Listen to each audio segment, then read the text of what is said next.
નમસ્કાર દર્શક મિત્રો, GTV ગુજરાતી ન્યૂઝમાં આપ સૌનું હાર્દિક સ્વાગત છે અને હવે જોઈશું સમાચારો વિગતો। સુરતમાં હુમલાખોરોની ખેર નથી, BRTS બસ પર હુમલો કરનારનું જાહેરમાં જ કાઢ્યો વરઘોડો।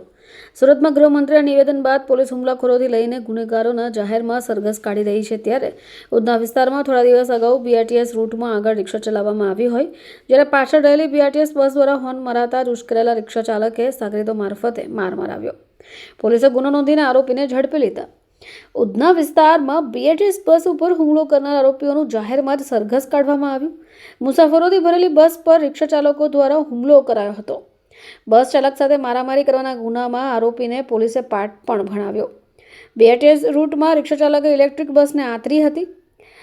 બપોરના સમયે આ ઘટના ઘટી હતી, ત્યારે બસ ડ્રાઈવરે હોર્ન મારતા રિક્ષા ચાલકે રિક્ષા સ્લો કરી દીધી। ઉધના 3 રસ્તા સુધી BRTS રૂટમાં રિક્ષા ચલાવી। સુરતમાં ઉધનામાં રિક્ષા ચાલકે અન્ય સાગરીતોને બોલાવી લઈને BRTS બસમાં તોડફોડ પણ કરી। મુસાફરો ભરેલી બસમાં તોડફોડ થતાં પેસેન્જરો પણ ગભરાયા હતા। સમગ્ર ઘટના બસના CCTVમાં કેદ થઈ ગઈ, જે બાદમાં પોલીસે આરોપીઓની ધરપકડ કરીને જાહેરમાં સરઘસ કાઢ્યું હતું। ગઈ તારીખ 24ના રોજ બપોરના 3:45 થી 4ના સમયગાળા દરમિયાન ઉધના નવસારી જે BRTS રૂટ છે, આજે જે ઉધના પોલીસ સ્ટેશન વિસ્તારમાં આવ્યો છે, આ BRTS રૂટ ઉપર BRTSના વ્હીકલ અને અન્ય જે ઇમરજન્સી વ્હીકલ્સ હોય છે એના સિવાય કોઈ પણ વ્હીકલને જવાનો પ્રતિબંધ હોય છે।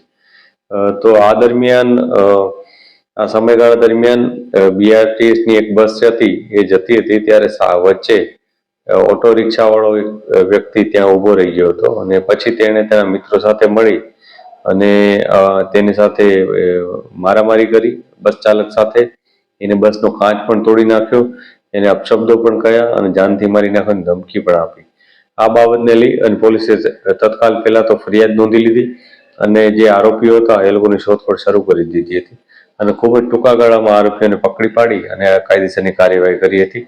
આ આરોપીઓમાં એકનું નામ અનિકેત ભામરે, એક કાર્તિક ગાવંડે અને ત્રીજાનું નામ પવન રાઠોડ છે। પોલીસે આ ત્રણેય વ્યક્તિઓની ધરપકડ કરી છે અને એમના વિરુદ્ધ કાયદેસરની કાર્યવાહી આગળ કરેલ છે।